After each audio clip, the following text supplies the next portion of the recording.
Snow fell over Manhattan like crushed diamonds scattered across the night sky, turning Christmas Eve into something almost unreal. But for Lena Marlowe, standing outside the Plaza Hotel with her 4-year-old son pressed tightly to her chest, nothing about this night felt magical.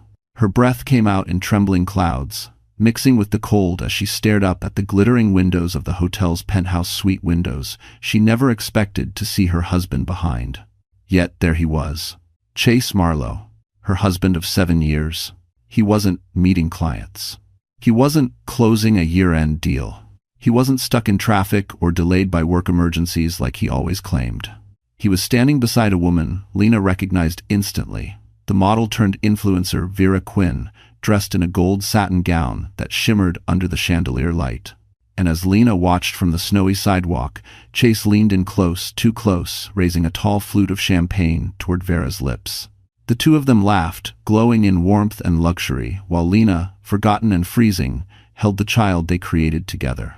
Noah stirred in her arms, coughing softly. "Mommy, is Daddy coming?" he whispered. Lena swallowed hard. "Not tonight, sweetheart." Inside the penthouse, Vera turned her head. Her eyes landed directly on Lena, on the exhausted wife, standing alone under the falling snow.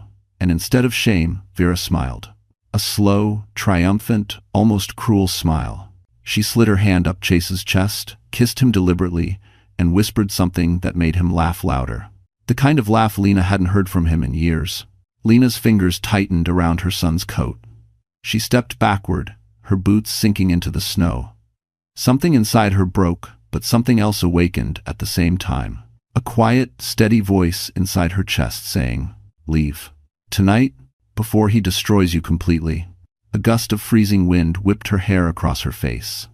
Lena turned away from the hotel lights, away from the betrayal pressed against the penthouse window, and pulled Noah securely into her arms. She didn't know where she would go. She had no money, no family, no safe place waiting for her. But she had one truth stronger than fear. She would not raise her child in a home where love had already died. And so, on Christmas Eve, Lena Marlowe disappeared into the snow. The wind cut through Lena's coat the moment she stepped away from the plaza, as if the city itself were warning her that the night would only get colder from here. Manhattan glowed in its Christmas brilliance, storefronts dressed in gold, Fifth Avenue shimmering beneath strings of white lights, but none of it touched her. Beauty meant nothing when betrayal was still ringing in her ears. Noah shivered, burying his face against her shoulder. "Mommy, can we go home?" Home. The word punched through her chest. Their apartment wasn't a home. It was a cage wrapped in expensive furniture. Chase never let her choose. It was a place where she walked on eggshells, where he used silence like a weapon and schedule reminders like shackles. A place where even her phone and bank card were under his control. "No, sweetheart," she whispered, adjusting his jacket to shield him from the wind. "We're going somewhere safe." Safe was not a place she could picture yet. Her boots sank into the thickening snow as she crossed Central Park South. Cars hissed over slush. Strangers hurried by in festive coats, clutching shopping bags and Starbucks cups, unaware that a mother and child were quietly fleeing everything they knew. Lena's fingers were numb, but she kept walking, driven by instinct alone. Chase would be furious once he realized she wasn't at the apartment. He would call. He would shout. He would command her to come back. Except her phone, her only line to the world, was useless. The screen demanded the password Chase had changed. He liked having control over every part of her life, and tonight, that control left her stranded with no way to call a cab, a friend, or even 911 if Noah's breathing got worse. Her heart raced. Noah coughed again, a wheezing sound that tightened her entire body. "Hold on, baby. Mommy's right here." The snow grew heavier, swirling around them like a curtain. Lena tightened her grip on Noah and pushed upward through the path toward Central Park, hoping to cut across and reach the busier streets. She didn't care where she ended up, anywhere was better than standing still. Her mind replayed the image she couldn't escape. Chase, laughing with Vera, feeding her champagne as though Christmas Eve were a private celebration for two. Not a day meant for family. Not a night meant for warmth. She felt foolish, invisible. How long had he stopped seeing her? How long had she convinced herself that his coldness was temporary? A sudden gust of wind nearly knocked her sideways. Noah whimpered, and Lena steadied them both. She tried to calm him with soft humming, but her own voice trembled. "Mommy, my chest hurts," he whispered. Fear sharpened every instinct inside her. She couldn't wander in the cold anymore. She needed shelter, heat, help. But Manhattan was enormous, unforgiving, and she had no plan. Until headlights swept across her face. A dark SUV slowed beside them. The window rolled down. "Lena?" a familiar voice called. Her breath caught. "Mason," she whispered. And for the first time all night, hope flickered. The SUV's brakes hissed softly as it stopped beside the snow-covered sidewalk. Lena blinked through the wind, trying to understand whether the voice she heard was real or just a desperate illusion created by exhaustion. But when the passenger door opened and warm air spilled out, she saw him clearly. Dr. Mason Ellis. Tall, steady, unmistakably familiar, even after 10 years. He stepped toward her, snowflakes catching in his dark hair. "Lena? What are you doing out here with Noah? It's freezing, you could—" But he stopped mid-sentence when he saw Noah's pale face pressed against her shoulder. "Get in," Mason said. No hesitation, no questions. Now. Was Naufli one it faced, everyone faced? Lena's legs trembled with relief as he guided her into the heated SUV. The warmth felt unreal, like stepping into another world after being trapped in the storm too long. Noah whimpered softly as Mason reached back to adjust the heater vents toward him. "Is he breathing normally?" Mason asked, already scanning the child's color and posture. Lena shook her head, tears stinging her eyes. "He's been coughing, and he said his chest hurts. I didn't know what to do. My phone chase locked me out. I couldn't call anyone." Mason's jaw tightened. "Okay, I'm taking you both to Mount Sinai. He needs to be checked immediately." Then he looked at her again, really looked, and his voice softened. "You're freezing too. What happened, Lena?" She swallowed hard. Her lips were trembling so badly she could hardly speak. It's a long story." The SUV merged into traffic, lights reflecting across the windshield as the city's Christmas glow blurred into gold and silver streaks. "You don't have to explain now," Mason said gently. "Just hold on to Noah." But the truth pressed against her ribs like a weight. "I saw Chase," she whispered, "at the plaza, with a woman, with his mistress, on Christmas Eve." Her voice cracked. "They were laughing, drinking champagne, and he didn't even care that we were standing outside in the cold." Mason's hands tightened on the steering wheel. Not aggressively, protectively. "I'm sorry," he said quietly. "You never deserved that. I'm 7." No one had said those words to her in years. For a moment, Lena felt her throat close with emotion. Noah coughed again, and Mason reached over to hand her a blanket from the back seat. "Wrap him in this. We're almost there." The city rushed by the glowing storefronts, the sparkling trees, the holiday crowds, all of it a cruel contrast to the fear rising in Lena's chest. She kept glancing down at Noah's face, willing him to stay awake, stay warm, stay with her. When the SUV turned into the hospital entrance, Mason parked directly at the emergency bay. "I've got you," he said, opening her door. "Both of you." And in that moment, under the harsh fluorescent lights, with snow melting in her hair, Lena realized something she hadn't felt all night. She wasn't alone anymore. Inside the emergency bay, everything moved quickly, nurses rushing forward, warm lights replacing the freezing darkness outside, and the soft beeping of machines filling the air. Mason carried Noah in his arms while Lena walked beside them, her legs unsteady from exhaustion and fear. "His breathing is shallow," Mason called to the triage nurse. "Possible cold-induced bronchospasm. Get respiratory ready." The nurse nodded, guiding them into a pediatric room. As soon as Noah was placed on the bed, a team surrounded him, attaching monitors and warming blankets. Lena hovered near the wall, terrified to get too close, terrified to look away. "Ma'am, he's stable," one of the nurses gently reassured her. "We're warming him up. His oxygen levels are responding." Lena pressed a trembling hand to her lips. For the first time since leaving the plaza, her body sagged with relief. Mason stepped closer. "He's going to be okay, Lena. You did the right thing by getting him here." She lowered into a chair, her soaked boots dripping onto the linoleum floor. "I didn't know where else to go. See. You came exactly where you needed to," Mason said, pulling another chair beside her. His voice was steady, the same calmness she remembered from college, the same calmness that once made her feel safe without understanding why. A silence stretched between them, not awkward but heavy with things unsaid. Then Mason asked quietly, "What really happened tonight?" Lena stared at her hands. They were red from the cold, shaking slightly. "I saw Chase with her," she whispered. "He didn't even pretend to hide it. And when I texted him, he told me not to ruin his night. He didn't ask where we were or if we were safe." She blinked hard. It felt like he'd already erased us. Mason's jaw tightened. "That's not just cruel, that's dangerous." Before she could respond, something slipped from her coat pocket and fell onto the floor, a wrinkled envelope, cream-colored and sealed. Mason picked it up. "This yours?" Lena frowned.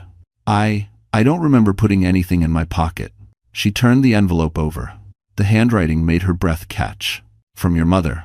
Not her biological mother. Her foster mother, the one who raised her until she died when Lena was 17. Hands shaking, Lena opened it. Inside was a short letter and a folded document. The letter read, "Lena, my girl, if life ever becomes too heavy, go to the place I've left for you. It will give you choices when the world gives you none. It's a due." Lena unfolded the document and gasped. "A deed to property in Vermont?" "Mason," she whispered. "What is this? Why did she never tell me?" He studied the document, eyebrows lifting. "Lena, this land is real, and depending on where it is, it could be worth something." Worth something. 2 words she hadn't felt connected to in years. Before she could say another word, a nurse returned. "His oxygen is stabilizing. He's asking for you." Lena's heart swelled. For the first time that night, hope didn't feel fragile. It felt possible. When Lena stepped into Noah's room, the lights were dimmed to a soft glow. The machines hummed quietly beside him, warming his small body under layers of heated blankets. His cheeks, once pale and cold, were beginning to regain a faint flush. "Mommy," he whispered, reaching a tiny hand toward her. She hurried to his bedside and pressed a kiss to his forehead. "I'm right here, sweetheart. You're safe. Mommy's not going anywhere." Mason stood near the foot of the bed, watching with gentle attentiveness. He didn't interrupt. He didn't push. He simply waited, something no one in her life had done in a very long time. When Noah drifted back to sleep, Lena stepped outside the room with Mason. The hallway felt quieter now, the chaos of the ER fading into a low hum behind them. "You should sit," Mason said softly. She tried to answer, but instead felt her knees buckle. Mason caught her by the shoulders before she could fall, guiding her to a bench along the wall. "You're exhausted," he said. "You've been carrying too much." And that was all it took. The tears came silent at first, then trembling, then uncontrollable. Lena covered her face with her hands, shaking as years of swallowed emotion spilled out. Mason sat beside her but didn't speak. He simply placed a steady hand between her shoulder blades, the warmth grounding her. "It wasn't supposed to be like this," she finally choked out. "I thought if I just tried harder, if I stayed quiet and did everything Chase wanted, maybe he'd come back to me. Maybe he'd be the man he promised he'd be." Mason's brows drew together.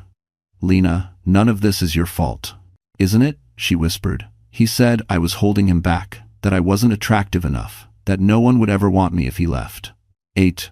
Mason inhaled sharply, the kind of breath taken by someone trying not to show anger too quickly. "Lena, what he told you is emotional manipulation, cruel, and completely untrue." She looked up at him, tears glistening on her cheeks. "Then why does it feel true?" "Because you've been surviving, not living," he said. "Someone like Chase makes sure you believe the worst about yourself. It's how he keeps control." She swallowed hard. "I didn't know how bad it was until tonight. And distraction after, du 3nes. What he did," Mason said carefully, "leaving you and Noah out there in that storm, that's neglect. That's dangerous. And honestly, that's something a court wouldn't ignore." The words startled her. A court. Custody. The reality she'd been too afraid to consider. "Mason, I don't have money. He controls everything. I don't even have access to my own bank card." He nodded slowly. "Then we'll find someone who can help. A lawyer who understands cases like this." "We?" she whispered. "Yes," he said without hesitation. "You're not alone in this." Before she could respond, a nurse approached them. "He's awake again," she said, "and he's asking for his mom." Lena wiped her tears, steadied her breath, and stood up. This time, She walked back to Noah's room, not as a woman breaking, but as a woman beginning to rebuild. While Lena sat beside Noah's hospital bed, stroking his hair as he slept peacefully, another part of Manhattan was glowing with a different kind of warmth. Crystal chandeliers, jazz music, and the artificial sweetness of people pretending their lives were perfect. Inside the Plaza penthouse, Chase Marlowe poured himself another glass of champagne. Finally, he sighed, settling back onto the velvet sofa beside Vera Quinn. She stopped texting. Vera raised an eyebrow, swirling her drink. You told her you were busy. She should understand that a man like you has responsibilities. Chase smirked, completely unaware of the storm he'd set in motion. She'll get over it. Lena always does. But his phone buzzed again, this time not with Lena's name. A notification. A bank alert. Chase frowned. Access attempt denied. Authentication requested. Vera leaned in. What's that about? Nothing, he muttered, although annoyance crept into his voice. Lena probably tried to look at the accounts again. She knows she's not supposed to. Vera's smile sharpened. You mean the accounts with her name on them? Chase stiffened. You don't know anything about that. But Vera did know. She knew far more than she ever revealed. Not because Chase told her he wasn't smart enough for caution, but because Vera always investigated her lovers the moment they became useful. She had screenshots, recordings, and photos ready to deploy the moment a relationship stopped benefiting her. Still, she tucked the information away like a blade in her purse. Chase's phone buzzed again. This time, he did look concerned. Noah's school account. Emergency contact unreachable. Hospital attempts, no answer. Vera's painted smile faltered slightly. Why would the hospital try to call you? Chase's stomach dropped just a little. Probably a mistake. Another message. Your spouse has left shared residence. Unable to deliver package. Chase shot up from the couch. She left the apartment? He snapped. Vera blinked. And you're surprised? She never leaves without telling me. Vera's voice turned mocking. Maybe she finally realized you're not the prize you think you are. He grabbed his coat. I'm going home. To what? She said, laughing lightly. An empty apartment? Chase froze at the door. For the first time all night, he felt something close to fear. Women like her don't just leave, he muttered. She has no money, no friends, no place to go. Vera tilted her head, studying him with cool amusement. Maybe you've underestimated her. Chase didn't reply. He stormed out, slamming the penthouse door behind him. The elevator ride felt endless. The air felt cold. And for reasons he couldn't explain, guilt crept into his chest. When he reached the apartment, the lights were off. The nursery door was open and empty. Lena's coat was gone. Noah's favorite blanket missing. For a man who believed he controlled everything, the silence was terrifying. Chase Marlowe had finally realized. His wife wasn't waiting anymore. She was gone. By the time dawn crept over Manhattan, painting the skyline in muted gold, the hospital had quieted. The chaos of the night had faded into soft footsteps and distant paging announcements. Lena sat beside Noah's bed, her fingers gently brushing his arm as he slept peacefully under warm blankets. Mason returned with a cup of hot tea and set it beside her. You should drink something, he said softly. She nodded, though she barely felt present. The weight of the night still sat heavy on her chest. Mason pulled up a chair. I spoke with the respiratory team. Noah's responding well. A few hours of monitoring, and he'll be okay. Relief washed over her again, this time deeper, steadier. For a moment, silence settled between them. Not uncomfortable, but thoughtful. Then Mason said, Lena, I need to ask you something important, and I need you to be honest with me. She tensed. Okay. The letter. The property in Vermont. His voice stayed gentle, but his gaze was firm. Does Chase know about it? Her breath caught. The question struck a nerve she didn't expect. No, she whispered. He doesn't. He thinks I have nothing. He made sure of that. What do you mean? She hesitated, then the truth poured out. Chase controls everything. My bank card, my phone, my passwords, even my schedule. He always said it was for my own good, so I wouldn't have to stress about anything. She let out a shaky breath. But really, it kept me dependent. Trapped. End quote. Mason's expression hardened not with judgment toward her, but with anger toward the man who built her cage. That's not protection, Lena, he said quietly. That's control and abuse. Her throat tightened. No one had ever said it so plainly. He'd get mad if I asked about our finances, she continued. And when things went wrong for him at work, he blamed me. Said I wasn't supportive enough. Said I made him look weak. Her voice wavered. I believed him. For years. Mason leaned forward. Lena, listen to me. His tone softened, anchoring her. What he did to you is not love, it's manipulation. And tonight, leaving you and Noah in the cold, that's neglect, that's dangerous, and it's something courts take very seriously. Her breath hitched. She wasn't ready to think about courts, custody battles, lawyers, but she also knew Mason wasn't exaggerating. Do you think he'll come looking for us? She whispered. Yes, Mason said without hesitation. He will. Not because he cares, but because he hates losing control. He paused. And because he cannot afford a scandal. A cold realization chilled her bones. If he finds out about the Vermont property, she murmured. He can't, Mason said firmly. Not if you protect yourself. That land might be the first real leverage you've had in years. Before she could answer, Noah stirred in his sleep. Lena reached for him instinctively. Mason stood. You're not alone anymore, he said softly. I'll help you through this. Whatever comes next. And for the first time, Lena believed him. By late morning, snow had stopped falling, leaving Manhattan wrapped in a quiet white blanket. The hospital discharged Noah with medication and strict instructions to keep him warm for the next 48 hours. Lena carried him carefully through the lobby, his small body bundled in a blanket Mason had brought from his car. Where will you go now? Mason asked as he walked beside her. The question hit hard not because she hadn't considered it, but because she had, and every answer terrified her. She had no home she could safely return to, no money, no family left to call. I don't know, she admitted. I can't go back to the apartment. Chase will be furious. And if he sees me with Noah, I don't know what he'll do. Mason nodded, not with judgment but with quiet understanding. Then you're not going back. Her breath trembled. I don't have anywhere else. End quote.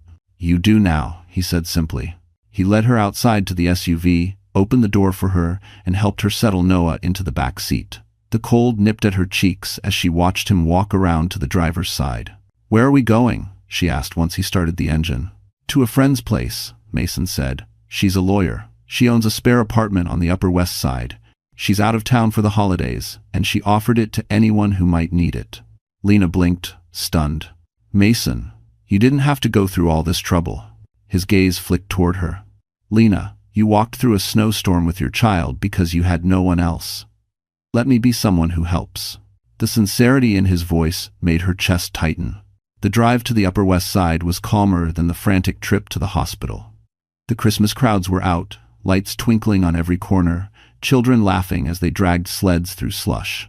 It felt surreal, like the entire city was celebrating while her world hung in pieces. When they reached the building, Mason helped carry Noah up the stairs. The apartment inside was small but warm, with soft beige walls and a couch covered in knitted blankets. A single lamp glowed near the window, making the space feel unexpectedly safe. This is beautiful, Lena whispered. It's yours for now, Mason said. No one knows you're here. You can rest. It's for Menagy. She lowered Noah onto the couch and kissed his forehead. The exhaustion of the past 24 hours finally caught up to her, the cold, the fear, the heartbreak crashing in all at once. Then Mason held out something she didn't expect. Her purse, her ID, a new prepaid phone. I picked these up from the hospital lost and found box. They keep emergency items for patients who can't wait for replacements. He smiled lightly. You'll need a way to stay connected on your own. Boredom. Lena took the phone slowly, overwhelmed. Mason, why are you doing all this for us? He met her gaze, steady and unwavering. Because someone should have been there for you long before tonight, and because I'm not going to let you face any of this alone. For the first time in years, Lena exhaled without fear. Chase Marlowe hadn't slept. Not because he worried about Lena and Noah, but because his world, the world he controlled with an iron fist, was suddenly full of cracks. His apartment felt wrong the moment he walked in. Too quiet, too still, too empty. He tore through the rooms, opening closets, checking drawers, calling out their names not out of love, but out of disbelief that someone he considered powerless had slipped through his fingers. "Lena, Noah," he shouted, voice echoing off the high ceilings. No one answered. His anger rose like a fever. She left him. She actually left him. And worse, she did it without permission. He grabbed his phone and dialed her. Straight to voicemail. "Are you kidding me?" he snapped. He tried again. Nothing. Then came the surge of fear he didn't want to acknowledge. What if she talked to someone? What if she told someone about the accounts, about the money he borrowed in her name? No, she wouldn't. She was too timid, too dependent, too naive. Except, she wasn't here anymore. Chase paced the living room, tugging at his hair. He needed to find her. Fast. He called Lena's best friend from years ago, a woman she hadn't spoken to since the wedding. No answer. He called her old job. Voicemail. He checked the building cameras. Footage showed Lena leaving with Noah in her arms, heading into the storm without looking back. A knot twisted in his chest. Not guilt. Fear. But then his phone buzzed. "Vera, are you home? You left without saying goodbye?" He ignored her. Another message appeared. "Vera, you should check the news. People are talking." What the hell? He opened the link. A gossip page had posted a photo snapped from the plaza's bar window, Chase and Vera standing close, champagne in hand. Someone captioned it, "Christmas lovers?" Chase cursed under his breath. This was bad. Really bad. If investors saw this, if clients saw this. His phone buzzed again. This time, from his head of PR. "We need to talk as soon as possible. Your family man image is breaking." Chase's stomach dropped. No, no, no. This was supposed to be discreet, he muttered. Then another blow landed. A notification from Noah's school app. "Emergency contact, unreachable. Hospital reached out, please respond." He froze. Hospital? The word punched the air out of him. Was Noah hurt? Was Lena hurt? He dialed the hospital's main line, but they couldn't share patient information. Privacy laws. They told him someone with his number had been contacted earlier and had not answered. He slammed the phone down. She took the kid to a hospital? Why? Did something happen? Why didn't she call me? Then reality crashed in. Because she couldn't. Because he locked her out of her own phone. A chill crawled up his spine. For the first time, he realized Lena might not just be gone. She might be done with him. And if she talked to someone, anyone, about his secrets, his entire life could burn. Chase grabbed his keys. He wasn't worried about his wife. He was worried about losing control. The apartment Mason secured for Lena felt like a fragile sanctuary, warm, quiet, and tucked far above the relentless noise of Manhattan. After settling Noah into the bedroom with a humidifier gently humming beside him, Lena finally exhaled. For the first time in years, she wasn't being watched. She wasn't being timed. She wasn't being measured for how quickly she responded to Chase's demands. But peace didn't last long. While searching her purse for Noah's medication, Lena found something she'd forgotten. She still had a small zippered pouch. Chase insisted she use for important documents. He claimed it was to keep her organized. In truth, it kept her from looking too closely. Her breath caught as she pulled out a stack of papers, crumpled, stamped, some partially torn. She wasn't expecting anything dangerous, but as she flipped through the documents, the color drained from her face, her name, her signature, her social security number, all attached to contracts she had never seen before. "Borrower authorization," she whispered. Mason, who had been cleaning up dishes in the kitchen, heard the tremor in her voice. "Lena?" he said, stepping closer. "What is that?" I don't know." Her voice cracked. "These papers, they say I took out a loan. A huge one, but I never signed anything." Mason took the documents gently from her hands. As he skimmed each page, his expression tightened with every line he read. "Lena," he said carefully, "these aren't just personal papers. These are financial contracts. High interest. And the signatures?" He held one page up to the light. "They're forged." Her heart stopped. "Chase," she whispered. "There's no one else who could have done this," Mason said. "And if these were filed with the bank, it means he used your identity to take out money illegally." Her knees weakened. She sank onto the couch, clutching a throw pillow to keep her hands from shaking. "He said he was stressed," she murmured. "He said business was slow. I thought he meant normal business problems. I didn't know he'd drag me into anything like this." Mason knelt in front of her, his voice firm but reassuring. "Lena, listen to me. This is serious, but it's also leverage. Courts don't look kindly on spouses who commit fraud, especially when it endangers their partner." "Lever? I don't want leverage," she whispered. "I want to protect Noah." "And you will," Mason said. "But you can't protect him if Chase holds all the power." These documents shift the balance. Her breath shuddered. "If Chase finds out I have these—" "He won't," Mason said quickly. "Not until you're ready. Not until you have legal protection." As if summoned by the fear settling into her bones, Lena's prepaid phone buzzed on the table. Unknown number. Then a voicemail alert. Lena pressed play. Chase's voice spilled through the speaker, sharp, frantic, cold. "Lena, answer your phone. I know you're somewhere in the city. We need to talk before this gets worse." Her blood froze. This wasn't a husband calling. It was a man realizing the one thing he feared most: losing control. The voicemail ended, leaving the apartment in a heavy, suffocating silence. Lena stared at the phone as if it might ring again, as if Chase might suddenly burst through the door even though she knew he had no idea where she was. Still, fear settled deep into her chest. Mason watched her carefully. "Don't listen to that message alone," he said softly. "Let me hear the next one with you." Another vibration. Another voicemail. She didn't press play this time. Instead, she whispered, "He sounds different." "Different how?" Mason asked. "Scared," she said. "But not about us. About himself. Like he's afraid something's slipping out of his hands." She swallowed. "And that's when he's the most dangerous."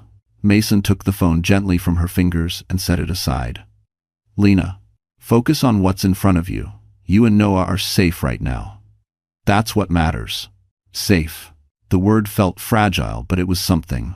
Mason stood and walked to the small dining table, pulling out his laptop and a worn leather folder. "We need to catalog everything you found. Photos, documents, anything that shows Chase forging your signature." Lena hesitated. "Won't that make him angrier?" "Probably," Mason said honestly, "but his anger isn't the point anymore. Your protection is." He opened the folder and showed her the embossed logo. A law firm she recognized from news stories. One that handled high-profile domestic cases, fraud investigations, and custody disputes. Her heart jumped. "I can't afford that." "How's Bing?" "You're not paying anything," Mason said. My best friend works for this firm. I already called him. He said he'll take your case pro bono until the investigation is stable." Lena stared at him, stunned. "Why would he do that? He doesn't even know me." "He doesn't have to know you," Mason said. "He knows me. And he trusts my judgment." Emotion rose in her throat so quickly she had to blink it back. "Mason, I don't know how to thank you." "You don't have to," he said simply. "Just let me help." They spent the next 30 minutes sorting through the documents. Every forged signature, every date that didn't match, every slip that showed Chase's panic bleeding through his attempt at control. Mason photographed everything, uploading the files to a secured drive. Then he paused. "There's something else we should look at." He nodded toward the deed to the Vermont property lying on the coffee table. "That land," Mason said quietly, "could change everything." "Example?" "I still don't understand," Lena confessed. "Why would my mother leave something like that for me?" Mason hesitated, then opened his laptop and typed quickly. "Because this isn't just a piece of land, Lena. It's right next to a site proposed for a renewable energy expansion. If the deal goes through—" He turned the screen toward her. "It could be worth more than you think." "How much more?" she whispered. He held her gaze. "Enough to give you an entirely new life. Enough to make sure Chase never has leverage over you again." Before she could absorb the weight of those words, her phone buzzed again. This time, a text. "I'm coming to find you. We're not done. Chase." Mason read the fear in her eyes. "Lena," he said firmly, "he's losing control, not gaining it, and we're going to stay ahead of him, I promise." For the first time, the fear didn't swallow her whole. Because someone finally stood between her and the storm. By evening, the city below the apartment had shifted into its usual holiday shimmer: gold lights on brownstones, wreaths on iron railings, and the faint echo of carolers drifting through the streets. Inside, however, Lena felt none of the warmth Manhattan offered. Every shadow seemed sharper. Every sound made her flinch. Noah was finally asleep in the bedroom, wrapped in soft blankets and breathing steadily. Lena checked on him twice, then a third time, just to reassure herself he was safe. Mason noticed her pacing. "You're waiting for something," he said gently. She nodded. "I can feel it. Chase isn't the type to sit quietly. He'll come for us." "He won't find you," Mason said. "He doesn't know this address. He doesn't know who I called, and he definitely doesn't know you have evidence that could bury him." "I don't want to bury him," she whispered. "I just want peace. I want freedom." Mason's expression softened. "And that's exactly why he can't have you back." "And Reshin." And 140 tended. Before she could answer, her phone buzzed again, a new text. Her breath trembled as she read it. "Where are you taking my son? You're making a mistake. Come home now." She showed Mason. He read the message, jaw tightening. "He's escalating." Lena sank onto the couch, holding her hands together to stop their trembling. "What if he calls the police and claims I kidnapped Noah?" "He won't," Mason said. "He knows he'd be exposing his own neglect. And even if he tries, you have hospital records proving you brought Noah in during an emergency." Lena closed her eyes. "Mason, he's not going to stop." "No," Mason agreed. "But we're going to control the next move, not him." He stood and walked to the door, checking the locks again even though he'd done it twice already. His protective instinct wasn't just medical, it was personal. And that scared her in a different way. She didn't want to rely on anyone. But she didn't know how to do this alone. Mason returned to her side. "I'm calling Ethan," he said, referring to the lawyer friend. "You'll have legal advice before midnight." She nodded, grateful. But at that moment, a sudden sound echoed from the hallway outside. A heavy knock, followed by another. Louder. Lena froze. Mason exchanged a glance with her. "Stay here." "No," she whispered, terrified. "Don't open it. It's for Miss Ed." He approached the door anyway, careful and silent, looking through the peephole. His shoulders stiffened. "What is it?" Lena whispered. Mason turned, voice low and controlled. "It's Chase." Her heart slammed into her ribs. Another thunderous knock rattled the door. "Lena," Chase shouted from the hallway. "I know you're in there. Open the door or I will." Mason stepped between Lena and the entrance, protective and steady, blocking her from view. "You're not opening that," he said firmly. The doorknob shook violently. "Lena, this is your last warning." Tears welled in her eyes as she held Noah's bedroom door, terrified he'd wake up. Mason placed a reassuring hand on her arm. "He doesn't get to threaten you anymore." But outside, Chase pounded on. A man desperate to regain control. A man about to lose far more than he realized. The pounding on the door grew harder, each blow sending vibrations through the apartment walls. Lena flinched with every strike, instinctively stepping in front of Noah's bedroom door, even though he slept behind it. Mason stood motionless near the entrance, shoulders squared, ready to stop Chase from forcing his way in. "Lena!" Chase shouted again, voice cracking under the weight of panic and rage. "Open this door right now!" But before Mason could speak, another sound filled the hallway outside. A woman's voice, sharp, mocking, impossibly familiar. "Well, well," the voice drawled. "If it isn't the loving family man." Mason peeked through the peephole again, and stiffened. "What is it?" Lena whispered. He exhaled slowly. "It's Vera." Lena's stomach dropped. Outside, Vera Quinn stood in a fur-trimmed coat, arms crossed, phone held high like a weapon. Her smile was venomous, the kind only a woman scorned could summon. Chase hissed at her. "What the hell are you doing here? How did you even find—" "Oh, don't flatter yourself," Vera cut in. "I tracked your phone. You left it in the Uber, genius. And guess what the driver found?" She dangled the phone mockingly. "Your messages. Your emails. Everything." Chase lunged for the phone, but Vera stepped back. "Aha. You don't get to snatch things anymore. That's your wife's job, right? Or was?" "Give it back," he snapped. "No," she said simply. "Because I'm done being the accessory in your little double life." Lena and Mason exchanged a stunned look. "What does she want?"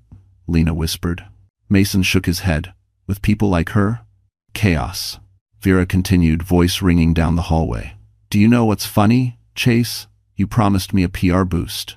You promised access to your connections. But instead," she laughed sharply. "Instead, your entire empire is about to collapse, and I'm the one who gets to push it over." Chase grabbed her arm. Stop it. You don't know what you're messing with. Oh, I do, she said sweetly. I have your loan records, the forged signatures, the fake emails. And I already sent copies to a few journalists I know. Lena pressed a hand to her mouth. He forged her name. And now, Vera was exposing it. Chase's face turned pale. You psycho. Careful, she warned, pointing her phone at him. You lay one finger on me and this entire recording goes live. He stopped dead. Inside the apartment, Mason murmured, This is unexpected, but incredibly helpful. Then came the final blow. Vera raised her voice, shouting for the entire floor to hear. Your husband used his wife's identity to take out illegal loans. He's drowning in debt, he's cheating, and he's blaming everyone but himself. Chase froze, horror flooding his face. Neighbors opened doors, phones appeared, cameras clicked. And just like that, the private nightmare he created became a public spectacle. Mason turned to Lena. This, he said quietly, just changed everything in your favor. I haven't Sie. Lena didn't feel triumph. Not yet. But for the first time, she felt the balance of power tip right out of Chase Marlowe's hands. The hallway outside the apartment had transformed into a battleground, one Chase never expected to fight in. The neighbors who usually avoided eye contact now stood with their phone cameras raised, capturing every second as if watching a scandalous holiday movie unfold. Vera's words echoed through the corridor like sharp blades. Illegal loans, she shouted again. Forged signatures. He used his wife's identity because he couldn't qualify on his own. Chase spun toward her, face red with panic. Shut up, you don't know what you're saying. Oh, sweetheart, she purred. I know exactly what I'm saying, and so will everyone else once this goes online. She pressed a button on her screen, and a preview of a video popped up, Chase ranting drunkenly about using Lena's clean record and do whatever it takes to save my company. And in front of her one.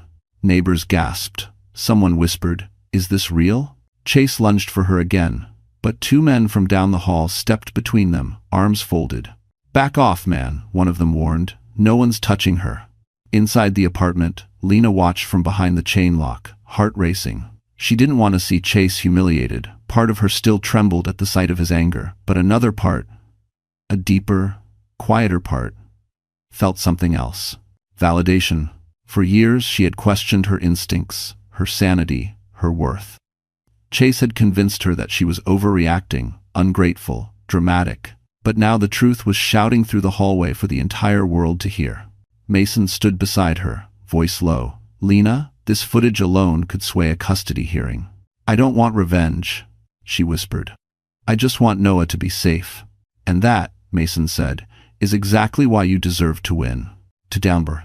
Out in the hall, Chase realized the cameras weren't going away. His anger cracked into desperation. Lena, he shouted, slamming a fist against the door. Are you listening? This is your fault. If you hadn't walked out. Mason unlatched the chain lock and opened the door just enough to step into the doorway. He didn't shout. He didn't threaten. He simply said, You need to leave. Chase sneered. This doesn't concern you. Mason didn't flinch. It does when a child is involved. And when a woman you hurt is finally asking for help. The words stung more than any punch. Chase tried to push forward, but Mason blocked him easily. Don't take another step. For a moment, Chase looked ready to swing. His fists twitched, his eyes narrowed. Then Vera lifted her phone again, smirking. Go ahead, Chase. Hit him. Give me something even better to post. He froze. Cornered, exposed, powerless. Slowly, defeated, he stepped back. Lena, he rasped, you can't do this. You can't take my son. Lena stepped forward, staying behind Mason but close enough for Chase to see her clearly. I'm not taking anything, she said quietly. I'm protecting him. The neighbors murmured in approval. And for the first time, Chase realized no one believed him anymore. 2 days later, the holiday lights outside the Manhattan family court glowed softly through the large windows, casting warm reflections onto the polished floors. But inside the courtroom, the air felt colder than the December wind. Custody hearings were rarely gentle, especially when one side fought with desperation and the other fought with fear. Lena sat at the petitioner's table, hands clasped tightly in her lap.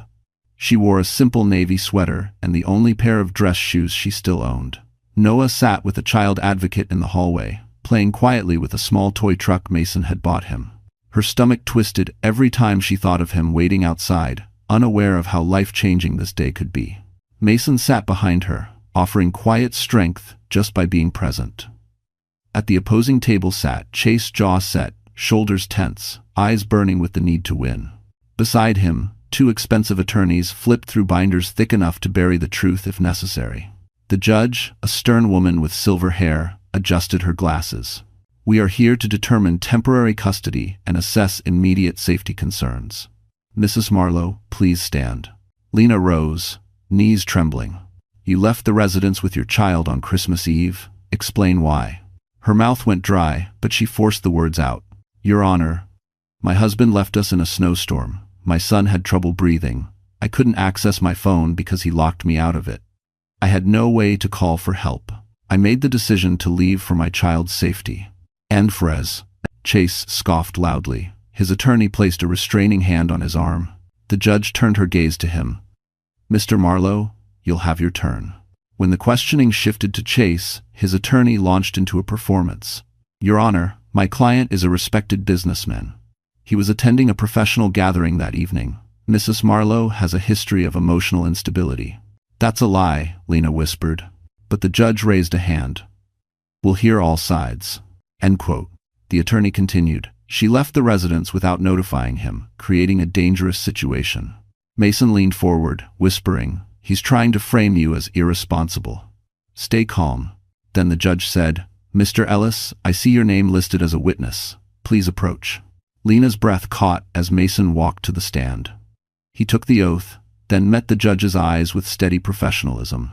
"Dr. Ellis," the judge said, "explain your involvement." "Thank you for watching. I'm the physician who treated Noah on Christmas Eve," he said. "He arrived with hypothermia symptoms and difficulty breathing. Mrs. Marlowe acted quickly and appropriately. Had she delayed, his condition could have worsened." A murmur rippled through the courtroom. Chase looked rattled. And, Mason continued, "I witnessed evidence indicating significant financial control and emotional manipulation by Mr. Marlowe." Chase shot to his feet. "That's not true. She's lying." "He's lying." Thanks for watching." The judge slammed her gavel. "Sit down, Mr. Marlowe." Silence fell. Then the judge spoke the words that hit like thunder. "Temporary full custody is granted to Mrs. Marlowe. Mr. Marlowe is to have supervised visitation only, pending investigation." Lena's breath shook relief, flooding her so fast tears spilled down her cheeks. For the first time, the truth wasn't just spoken. It mattered. While Lena held Noah close outside the courthouse, trying to steady her breathing after the judge's ruling, Chase Marlowe was living a very different reality. He stormed out the courtroom doors, his attorneys scrambling to keep up, shouting legal jargon he no longer heard.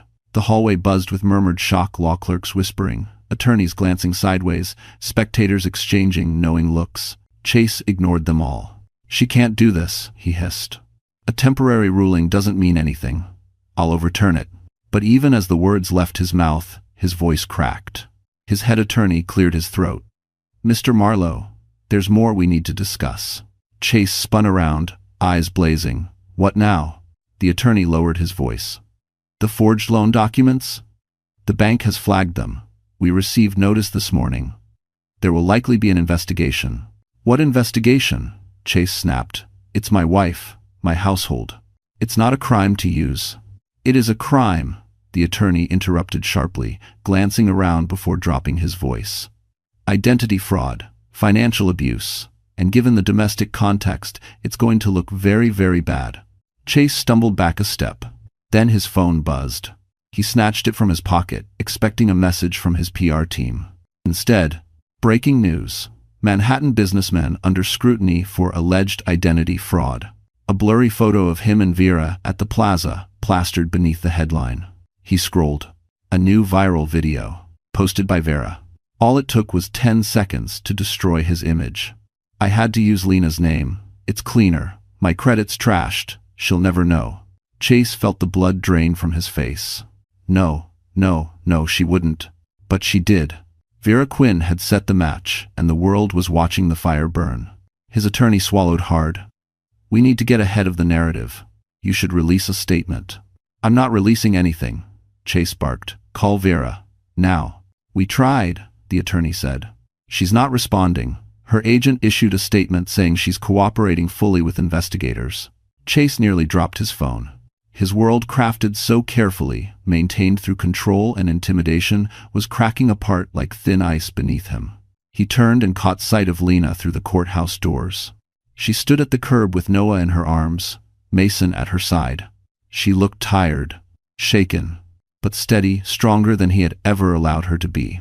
Chase pushed toward her, ignoring his attorney's warnings. Lena, he called, we need to talk. Lena stiffened.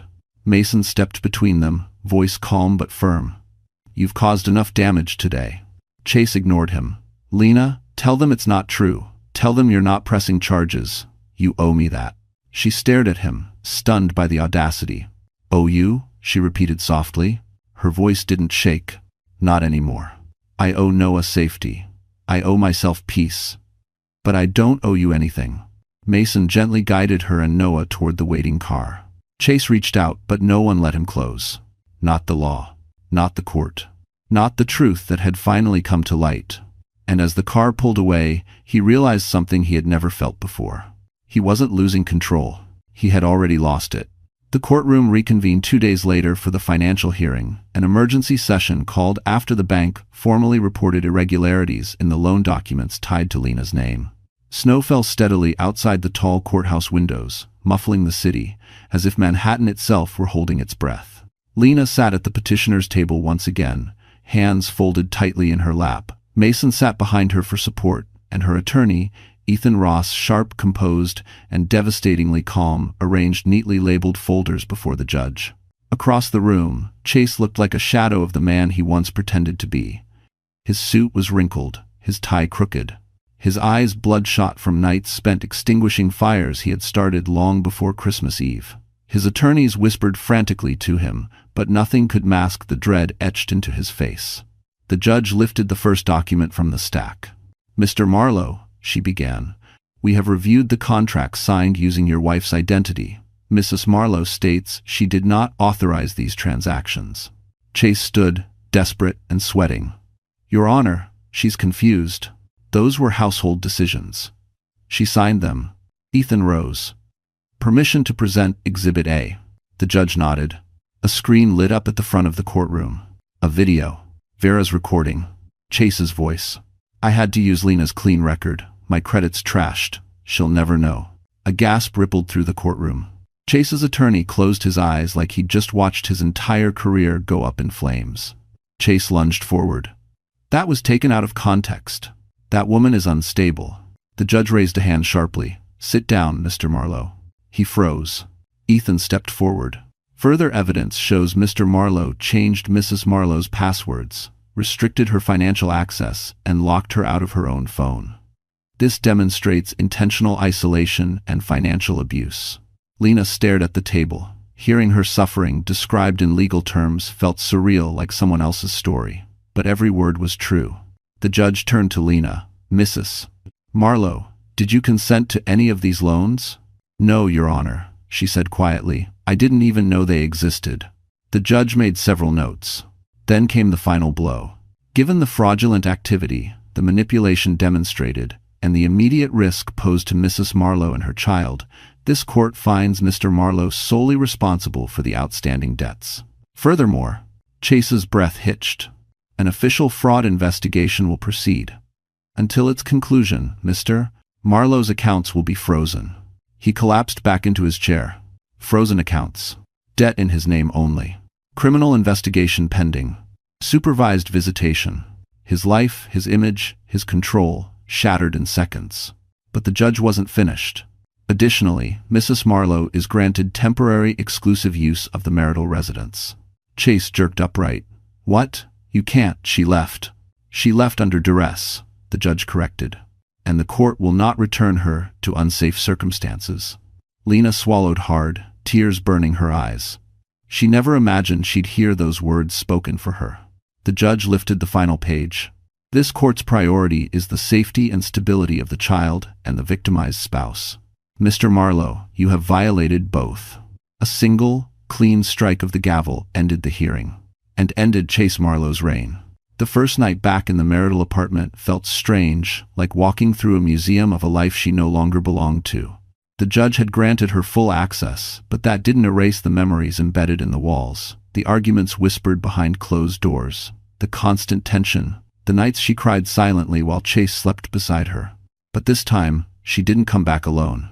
Noah toddled into his old room, clutching his blanket and looking around with wide eyes. Lena knelt beside him. "Is it okay if we stay here for a little while?" she asked softly. He nodded sleepily. "As long as you're here, Mommy." Her heart tightened warmly this time. Mason carried in a box of groceries, placing them gently on the counter. "I stocked up on basics," he said, "and a few things Noah likes." "You didn't have to, Lena," he said with a small smile. "I know you're not used to people helping without an agenda, but let me be the exception." And Grace. The words landed deeper than he knew. For years, help had been conditional. Perform, obey, please. Now, help came without strings, and she almost didn't know how to accept it. When Noah drifted off to sleep, Lena and Mason sat in the living room. The dim lamp cast warm shadows, softening the sharp edges of the space. "I need to tell you something," Lena said quietly, fingers tracing the rim of her tea mug. "About the Vermont property." Mason leaned forward. "I'm listening." "Halper. I don't understand why my mother left it to me, or what I'm supposed to do with it. I barely knew how to manage a joint bank account with Chase, let alone land." "You don't have to know everything right now," Mason said gently. "But I spoke to a colleague today. That area is part of the proposed renewable energy expansion. If the deal finalizes, the land value will skyrocket." Lena blinked. "Skyrocket? How much are we talking?" Mason hesitated before answering. "Potentially hundreds of thousands." Her breath caught. "That can't be real." "It is," Mason assured her. "You have something Chase never expected, a future he can't control." She looked around the apartment, the expensive furniture Chase insisted on, the curated decor meant to impress visitors, the sterile perfection. None of it felt like hers. But the Vermont land? That felt like a door waiting to be opened. Suddenly, tears welled in her eyes, not from pain this time, but from something gentler. Hope. Possibility. A future forming quietly on the horizon. Mason reached across the couch and touched her hand lightly. "You're allowed to start over, Lena." She swallowed. "I don't know where to begin." "How about with dinner?" he said softly. "One step at a time." She laughed, small, surprised, genuine. And for the first time in years, Lena realized she wasn't rebuilding a life from ruins. She was building a life that finally belonged to her. The next week passed in a rhythm Lena had never known, before quiet mornings with Noah's laughter echoing down the hallway. Simple breakfasts she cooked without fear of being criticized, and evenings where the apartment felt lighter, as if the absence of Chase's anger had opened the windows to let warmth in. But on Thursday morning, everything shifted. A heavy knock echoed through the apartment. Lena froze, heart leaping straight into her throat. For a split second, she feared Chase had returned, defying the court order. She pulled Noah close, holding her breath. But when she cracked open the door, it wasn't Chase. Two federal investigators stood in the hallway, badges visible. "Mrs. Marlowe?" the taller agent asked. Lena nodded carefully. "We're here regarding the fraudulent loan activity connected to your name. We'd like to ask you a few questions." As word. Her pulse raced, but she straightened. "Of course. Please come in." Mason arrived minutes later. She'd texted him quietly and positioned himself beside her like a shield. The investigators were professional, respectful, thorough. They asked about her marriage, her financial access, the forged signature, the controlling behaviors. At one point, Lena's voice trembled. "I didn't know he was doing any of this. I just wanted to keep my family together." And 10. One of the investigators nodded sympathetically. "That's often how these situations begin. You were isolated, but the evidence is clear, and you'll be protected throughout this process." When they left, Lena stood in the silent apartment, leaning against the wall as relief washed over her. Mason touched her shoulder gently. "You handled that perfectly," he said. "But it feels so strange," she whispered. "For years, Chase made me believe no one would ever take my side. Now, strangers are fighting for me. Because the truth is finally visible," Mason said softly. "And because you deserve better." Later that evening, as snow drifted past the windows, Lena tucked Noah into bed. He smiled sleepily. "Are we safe now, Mommy?" She brushed his hair back. "We're getting there." When she returned to the living room, Mason was waiting with a small envelope in his hand. "What's that?" Lena asked. "A letter," he said. "From the Vermont zoning office. I helped expedite a records request." Her stomach flipped. "What does it say?" He handed it to her gently. Lena unfolded the paper, scanning each line. Her breath caught. "Mason, they want to meet with me. The energy project. They want to negotiate an offer for the land." "Exactly," Mason said. "They're interested, very interested." Tears filled her eyes, not from fear, but from something she wasn't used to feeling. Opportunity. A real chance at a future, not shaped by survival, but by choice. She sank onto the couch, overwhelmed. "I can't believe this is happening." Mason sat beside her. "Lena, look at me." She lifted her eyes. "You survived something that was meant to break you. And now life is giving something back." For the first time, she allowed herself to believe it. The past wasn't holding her anymore, and the future quietly, steadily, was reaching out its hand. The Vermont mountains glowed soft pink beneath the rising winter sun, a quiet beauty Lena had never experienced before. She stepped out of the small SUV, holding Noah's hand, their breath forming gentle clouds in the crisp morning air. For the first time in what felt like years, she inhaled without feeling her chest tighten. "This is our land," she whispered, hardly believing it. Noah looked up at her with wide eyes. "It's big, Mommy." "It is," she said softly. "Big enough for new beginnings." The meeting with the renewable energy representatives took place in a modest wooden office overlooking acres of untouched snow. The men across the table weren't cold or intimidating. They were respectful, patient, and surprisingly hopeful. "Mrs. Marlowe," one of them explained, "your land sits directly on the expansion site for our wind energy project. It's a critical component. We're prepared to negotiate a substantial purchase." I fanned each. "It's the riddle, it's the riddle." Lena exchanged a glance with Mason, supportive, calm, quietly proud. "What does substantial mean?" she asked, voice steady though her hands trembled slightly. The representative slid a paper across the table. The number on it made Lena's breath stop. It wasn't just enough to live. It was enough to rebuild. Enough to ensure Noah's future. Enough to finally be free. She blinked through tears.